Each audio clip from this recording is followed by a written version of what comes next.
everyone, welcome back to another episode of Talk About Transformers. Today we're taking a look at the WFC Kingdom Deluxe Class Cheetor figure.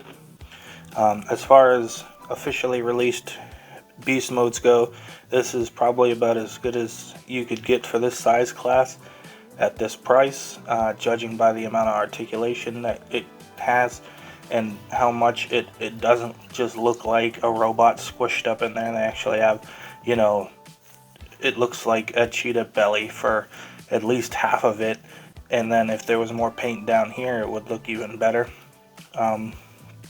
Speaking of paint, his eyes are painted orange. There's no pupil. That's accurate to robot mode. I'm okay with that. He's got his nose is painted. All of this area is painted in a different color, such like an underbelly would be, minus this hinge in here. They didn't paint that. He's got the spots going down the length of his body, going down his legs about to the halfway point, and then the tail is not flexible, but it's sculpted in a really nice arc, and the dots get bigger as you go down the tail. My wife would know if that was accurate. Actually, I don't know for sure. His robot mode thighs look a little weird, but it's not terrible. I actually really like it overall. The blue paint on the back of his legs is accurate for robot mode, but the Netflix version doesn't have this, so it would make the legs yellow for cheetah mode. I prefer the robot mode to have accurate paint. Robot mode feet sticking out, it's not terrible. The underside, you've got a little bit more of the robot blue paint coming through. And then his hands are obviously here, which is just like Vertebrae and Rat Trap. They're just like shoving hands near the butt. Then you can see his weapon tip. Excuse me. His weapon tip in there seems a little inappropriately placed. But all in all, it's a really good beast mode. Even have some sculpted in detail, focus, inside of his ear to signify like fur tufts. His feet all have little claws sculpted in. Nothing's painted this way down except for the blue for the robot mode. Posability wise, his jaw can open very, very far for the transformation, but I mean, just don't open it that far and you won't have any issues there. He's got a nice little smile. He's got full rotation at these forelimbs, and they can swing out all the way. Bend in the elbow area, it's not a 90-degree bend if you count this as the middle of the limb like I do, but judging by the end of it, it looks 90 degrees, so it's not quite 90 degrees. Ball jointed feet, and they can do a full rotation.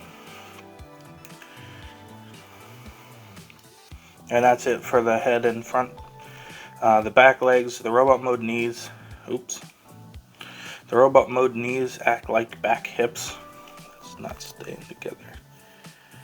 And then you've got this knee only moves forward, so it doesn't really move back. He couldn't do a sitting pose, so I generally just leave them like this. And then another ball jointed foot on each leg, 4 feet. And as previously mentioned, the tail has no posability. So we'll go ahead and put him down and get into our size comparisons. First up, our standard Rubik's Cube. Next, our Gormagala statue. And usually, finally, we have our Volkswagen Bumblebee. But for this review, I decided to bring in another deluxe class beast. So there he is next to Black Arachnia. And to avoid having to transform anything for the robot comparisons, I'm just going to bring in an already transformed different deluxe class beast just so I can get away with it. That's it for size comparisons. So we'll go ahead and move on to transformation. So to get Cheetor transformed, first thing you can do is just kind of move his legs down at the robot mode knees, and then start bending the bottom of his cheetah leg up. Officially, you just leave his paw like this, but I actually like to turn it around so it's facing forward, and then taking your thumb, you can push on that to unsnap it. There's a little bit of shaped detail on it that fits right into this groove here, and you can actually just push it in there if you want to, but it really does. It's designed to like click into place. So unclick it, and then continue folding the leg and the foot around until you have one leg all done. And for this leg, I'll go ahead and I'll push it around, and I'll leave the paw the way it's supposed to be. So there's the difference. I don't like seeing the underside, the gappiness, and I think that having the paw turned around makes a really cool knee pad, so I like to turn his paws around for that. Then we'll go ahead and get our fingernails under here and pull open these side flaps, and then we'll pull his whole chest open to reveal his arms and his shoulders, and we can actually rotate his arms up at the shoulder to get them out of the way. We're going to split his legs and remove his weapon, put that off to the side, get his legs back together, and then what you want to do is open his cheetah mouth all the way to a horrifying degree. You're going to unclip it from here. If your clip isn't broken, mine broke, a lot of people's broke.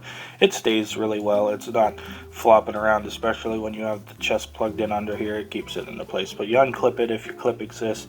You move it down, and then there's a hole in his cheetah mouth that's going to go around this post right here. So you just got to bend this series of hinges. There's this big long hinge here, and you're going to kind of start working that in.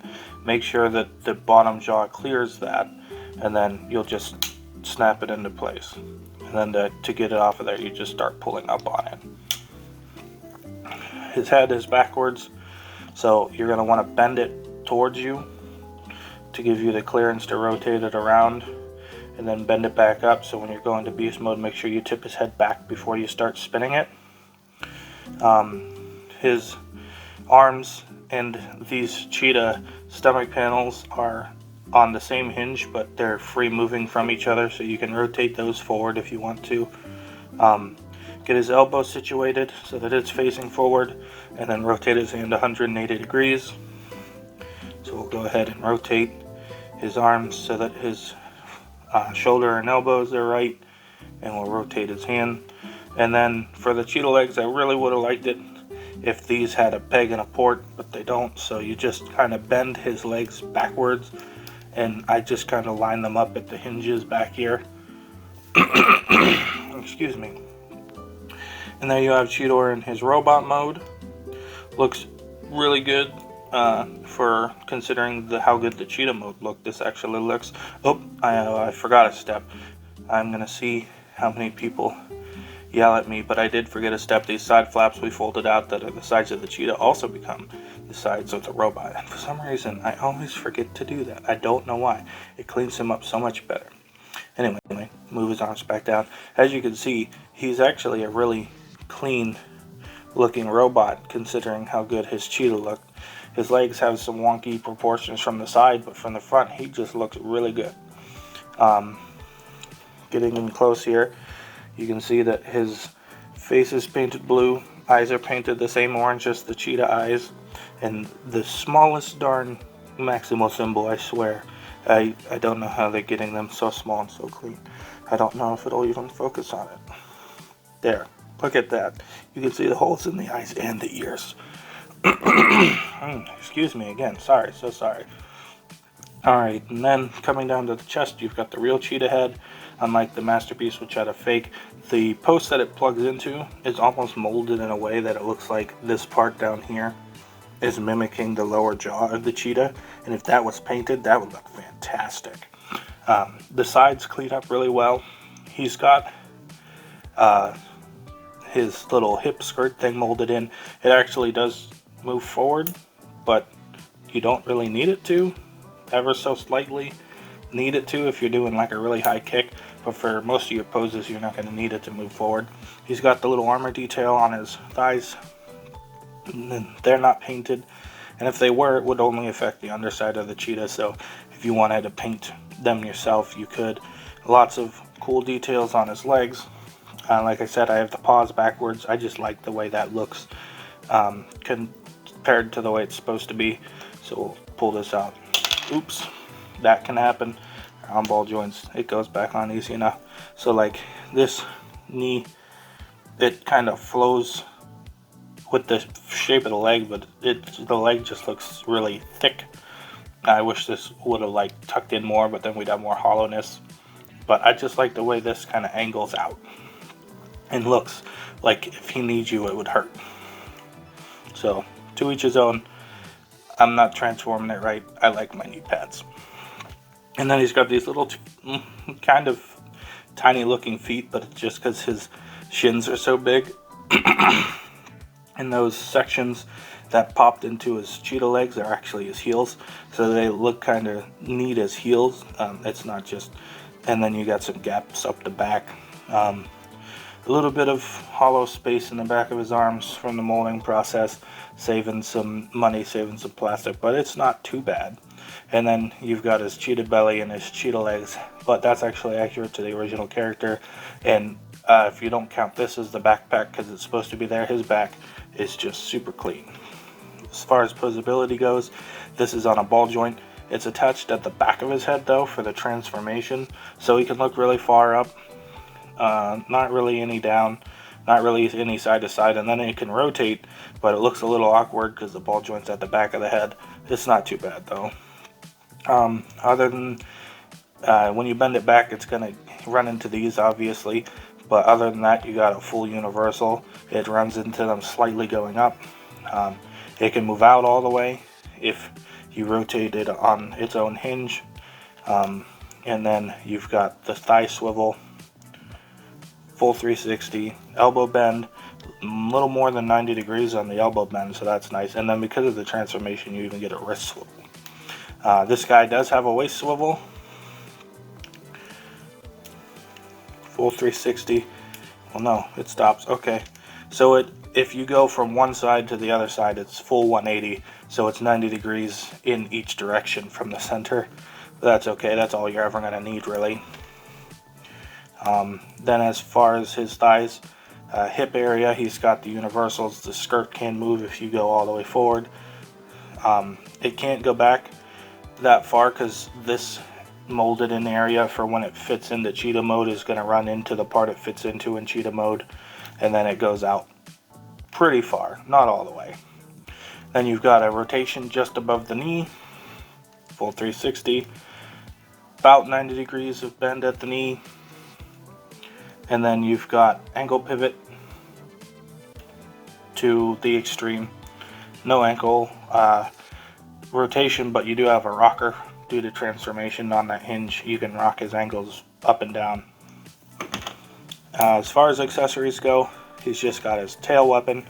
Now it's supposed to be an axe, so you're supposed to, chop with that, but when he holds it, it just looks really awkward, like it's a whip and he's perpetually supposed to be firing it up instead of flinging it forward. So what I actually like to do is act like this blue part is your guard on a sword, along with the parts that line up with cheetah mode, and I like to have him have like a little tail sword. That's just how I like to do it, and I usually have him just have it slung over his shoulder like that. So that's Cheetor in his robot mode. We'll go ahead and take a look at some size comparisons. Oops. Yeah, he's got little feet. Sometimes he does not want to balance right. Let me see. I get him in a slightly more dynamic pose. Might stand a little better.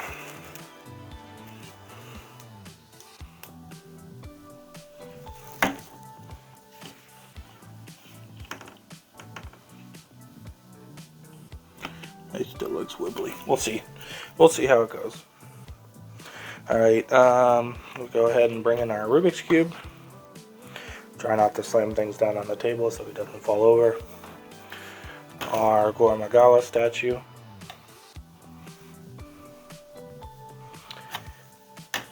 Our Bumblebee robot mode. A couple other views actually got them backwards. I don't know why I was comparing the robot to the alt mode and the alt mode to the robot mode, but I think that this review and the last review I got it right, so hopefully we keep doing that. And then for the robot mode comparison, we have him with Air Razor. I have her weapons on her hips because that's just where I like them to be. I don't have to move them when I transform them. I'll show them on the forearms in her review, which will be coming eventually. The last review I did said next review was going to be Transform Element Bumblebee, and he is going to be coming out Friday. But I decided that I'm going to do a Monday-Friday schedule where I try and do a deluxe sized or smaller figure on a Monday and do a Voyager, Leader, or Masterpiece on a Friday for now, just to get through the stuff I have. Unless I get something new, I'll always be using older figures. Evil Voice said Bumblebee's next, and then in the Bumblebee review, he says that the Wei Zhang Commander, Leader, or Fire Scorpion, the Bumblebee movie Optimus Prime, is what TEB says is coming next. But this review is going to precede the Bumblebee review, and then the review of Black Arachnia is going to come between Bumblebee and Optimus Prime, because it'll be the review for next Monday. I'm going to try to get my reviews filmed and set up so that they become public on noon Eastern Central Time. So you guys on the West Coast, it'll be it will be 9 in the morning for you guys, and for everyone who lives where I do on the East Coast, it'll be noon. And that's pretty much it. So I will go ahead and get this review uploaded, and then the Bumblebee review is ready to go for Friday, and then I'll be shooting next week's review, so I'll see you next time.